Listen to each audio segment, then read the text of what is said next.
Bismillahirrahmanirrahim. Assalamualaikum warahmatullahi wabarakatuh. Alhamdulillahi wa kafa wa sallallahu wa sallama ala nabiyyina al-mustafa wa asyhadu an la ilaha illallah wahdahu la syarika lah wa asyhadu anna Muhammadan abduhu wa rasuluh sallallahu wa sallama alaihi wa ala alihi wa sahbihi ajma'in. Allahumma inna nas'aluka ilman nafi'an wa amalan salihan wa rizqan tayyiban wa taufiqan lima yuhibbuhu wa yardah min sadidil aqwal wa salihil a'mal. Alhamdulillahilladzi faqqaha liman arada bihi khairan fid din. Walhamdulillahilladzi rafa'a manazilal ulama'i fawqal alamin. Amma ba'du. Ikhwan dan akhwat sekalian yang dimuliakan oleh Allah Subhanahu wa taala. Syukur alhamdulillah pada kesempatan kali ini kita dapat melanjutkan kajian kitab kita, kitab Manhajun Yaumiyun li Syekh Muhammad bin Shalih Al-Utsaimin rahimahullahu taala. Yang insyaallah pembahasan kita pada hari ini akan menjadi penutup atau akhir dari kitab ini, sehingga insyaallah kita akan menghatamkan kitab ini pada 4 sesi kajian kita pada kesempatan kali ini insyaallah. Insyaallah pada hari ini kita akan membahas tentang thariqatu thalabil ilmi. Thariqatu thalabil ilmi. Setelah kita membahas poin-poin sebelumnya, yaitu bagaimana tata cara kita menjalani keseharian kita agar selalu bersama Allah Subhanahu wa taala, selalu bersama tuntunan Rasulullah sallallahu alaihi wasallam, kemudian mengerjakan kegiatan harian yang sifatnya bukan hanya wajib tapi juga sunnah. Nah, hari ini kita akan mengetahui bagaimana seorang penuntut ilmu itu harus bersikap, harus membuat planning, membuat rencana ke depan agar apa yang ia niatkan berkaitan dengan ilmu itu benar-benar efektif dan efisien.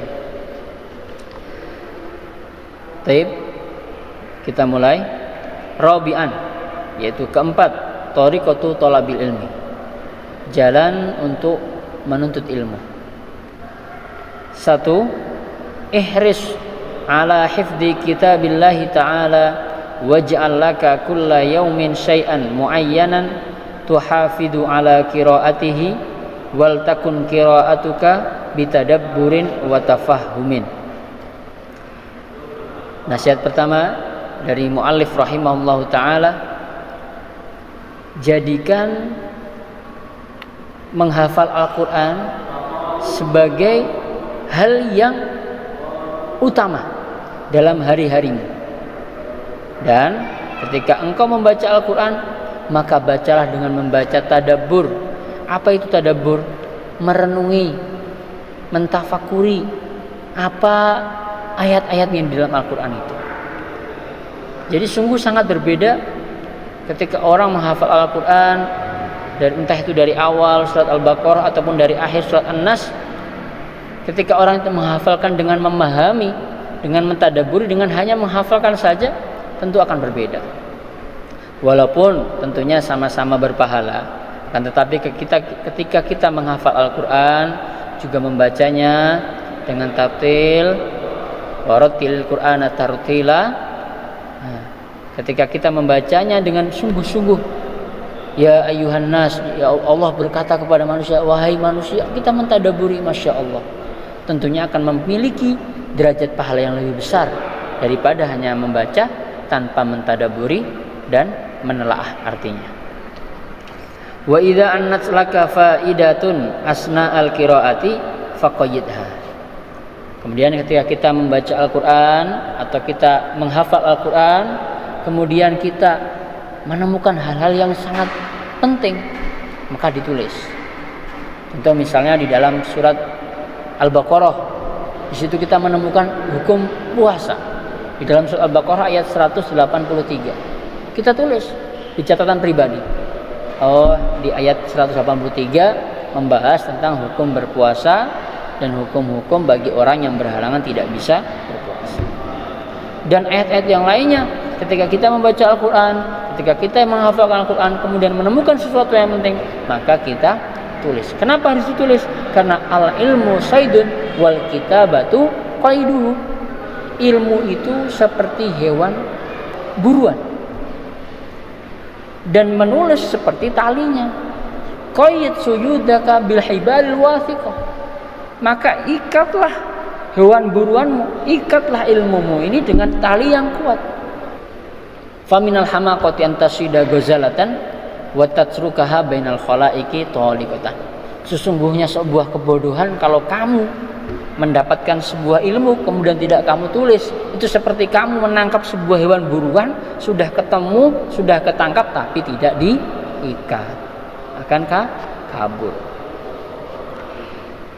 Asani, atau yang kedua, ihris ala hifdzi ma tayassara min sahihi sunnatir Rasulillah sallallahu alaihi wasallam wa min dzalika hifdzu umdatil ahkam.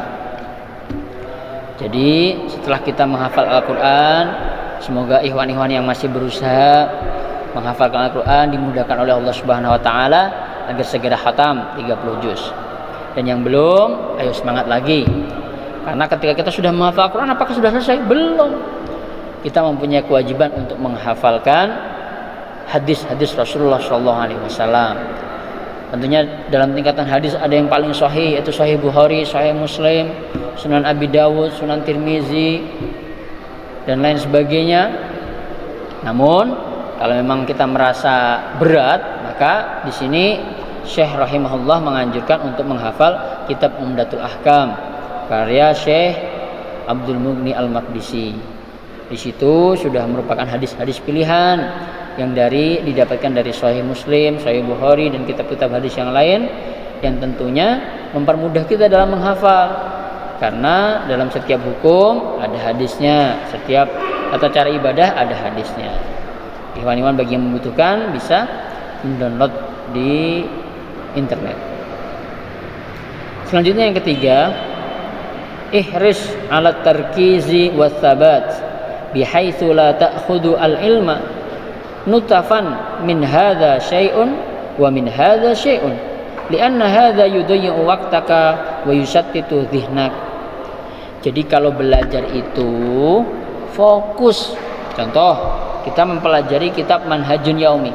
Kita fokus dari awal sedikit demi sedikit nggak apa-apa. Yang penting selesai. Jangan sampai kita belajar kitab ini baru dapat muqaddimah atau baru dapat 1 lembar, sudah ganti kitab yang lain. Dapat 1 lembar, ganti kitab yang lain. Dapat 1 lembar, ganti kitab yang lain. Cara belajar yang seperti itu, pindah-pindah sebelum selesai, itu menurut Syekh rahimahullah yudai waktak, menghabiskan waktumu, juga memberatkan otakmu. Lah kamu belum hatam kitab fikih sudah pindah kitab yang lain, belum hatam kitab ini pindah kitab yang lain. Akhirnya rugi waktu, rugi tenaga. Makanya dengan kita memberikan contoh membahas kajian kitab Manhajun Yaumi ini, kita insya Allah kita selesaikan, sehingga harapannya selanjutnya kita akan membahas kitab-kitab yang harus kita hatamkan, tidak setengah-setengah. Innamal a'malu bi khawatimiha. Sesungguhnya pekerjaan itu harus sampai selesai. Rabi'an, yang keempat, ibda bisigoril kutub wa ta'ammalha jayidan summan takil ila ma fawqaha hatta tuhassila ala ilmi syai'an fa syai'an ala wajhin yarsuhu fi qalbika wa tatma'innu ilaihi nafsuk. Kalau belajar, kita mulai dari kitab-kitab yang kecil, jangan langsung kitab-kitab yang besar. Jadi kalau misalnya fikih mazhab, dari kitab yang kecil, Matan Abi Suja atau Safinatun Najah, nanti lanjut Fathul Qorib dan lain sebagainya sampai yang paling tinggi. Kitab usul fiqh juga paling rendah sampai yang paling tinggi. Maka termasuk yang kita bahas ini merupakan kitab-kitab ringan. Istilah kata cemilan-cemilan. Nah, ini cemilan kita ini seperti ini. Cemilan seorang penuntut ilmu gini. Simple, kecil, hatam, nanti baru kalau sudah besar, sudah hatam yang kecil-kecil, kita baru baca kitab yang besar. Sehingga tidak kaget seperti itu. Kelima, ihris ala ma'rifati usulil masail wa qawaidiha wa qayyid kulla syai'in yamurru bika min hadzal qabil faqad qila man hurimal usul. Belajar sesuatu dari dasarnya. Belajar fikih berarti belajar dari dasarnya. Belajar tafsir dari usulut tafsir. Belajar hadis dari usul hadis, apa itu mustalahul hadis. Belajar apa lagi? Ilmu nahwu dari dasarnya. Jadi semuanya kalau kita sudah tahu dasarnya, ibarat kata rumah kita sudah tahu pondasinya, mau bangun tembok genteng itu gampang. Tapi kalau kita nggak pernah bangun pondasi, tahu-tahu bikin tembok, tahu-tahu bikin genteng, apa hasilnya? Roboh. Begitulah perumpamaan kalau seorang penuntut ilmu itu belum kuat dasarnya tapi sudah belajar yang tinggi-tinggi. Karena tidak punya dasar akhirnya gampang jatuh. Selanjutnya, naqis al-masail ma'a syaihika aw man yathiqu bihi ilman wa dinan min aqranika walau bi an tuqaddira fi dhihnika anna ahadan yunaqishuka fiha idza lam takun al-munaqashatu ma'a man samaina. Jadi setelah kita belajar tadi, kita hafalkan, kita fahami, kita jelaskan, apa selanjutnya? Diskusi. Kepada siapa kita diskusi? Menurut Syekh rahimahullah, diskusilah dengan gurumu atau orang yang engkau percayai dia itu ilmunya mampu, atau dengan teman-temanmu. Jadi habis belajar dengan ustadz asatid di kelas, bahas lagi ketika di asrama. Oh tadi kita belajar nih mubtada wa khobar. Coba siapa yang bisa nyebutin mubtada wa khobar itu gimana contohnya? Kita bahas. Ketika ilmu itu kembali didiskusikan, akhirnya ilmu yang didapat di kelas dapat melekat. Jadi hewan dan akhwat sekalian, apa yang didapatkan di kelas dari asatid karena dibahas lagi dengan teman-teman di asrama, akhirnya semakin melekat.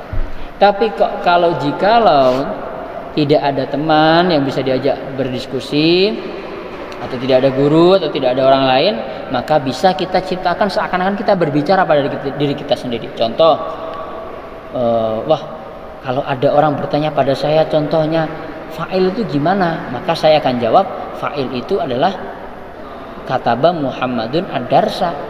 Berarti mana fa'ilnya? Oh Muhammad. Nah, seperti itu. Kita ciptakan seakan-akan kita berdiskusi dengan diri kita sendiri. Inilah pembahasan kita pada hari ini. Kami singkat menjadi 6 poin kan ya.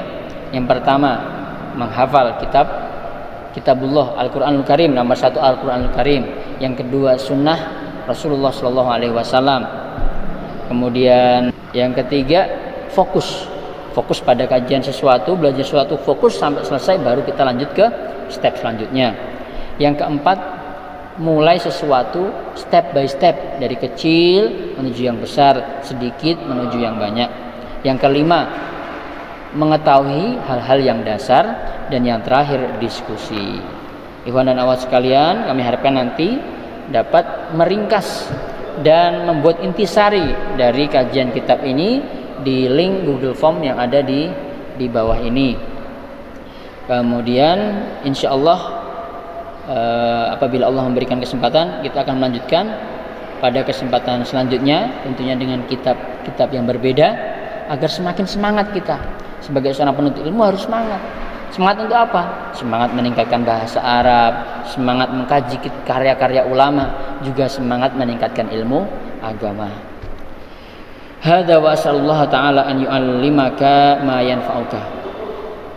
Semoga Allah Subhanahu wa taala selalu mengajarkan kita ilmu-ilmu yang bermanfaat dan menjadikan kita orang yang bermanfaat. Wa yanfa'uka bima 'allamaka, dan apa yang kita pelajari juga bermanfaat bagi orang lain. Wa yaziduka ilman wa yaj'aluka min ibadihis sholihin, dan ilmu yang Allah Subhanahu wa taala berikan kepada kita menjadikan kita termasuk orang-orang yang soleh, wa hizbihil muflihin, dan termasuk orang-orang yang menjadi sukses, bukan hanya sukses dunia tapi sukses akhirat. Walal akhiratu khairul laka minal ula. Wassalamualaikum warahmatullahi wabarakatuh. Demikian telah hatam kitab Manhajun Yaumiyun dalam 4 sesi. Mudah-mudahan bermanfaat dan dapat diamalkan dan dapat diajarkan pada adik-adik kelas yang lain atau pada teman-teman ikhwan dan akhwat sekalian, sehingga apa yang ikhwan dan akhwat sekalian dapatkan dari kajian ini bukan hanya bermanfaat bagi diri sendiri tapi juga untuk orang lain. Khairun nasi anfa'uhum linnas. Sesungguhnya orang yang paling baik itu yang paling bermanfaat bagi orang lain. Allahumma inna nas'aluka ilman nafi'an wa amalan sholihan wa rizqan thayyiban wa taufiqan lima yuhibbu wa yardah min sadidil aqwal wa sholil a'mal. Allahumma ja'alna mimman idza ubtuliya sabara waj'alna mimman idza utiya syakara waj'alna mimman idza adznaba istaghfara. Wa sallallahu wasallama ala nabiyyina Muhammad wa ala alihi wa sahbihi wasallam.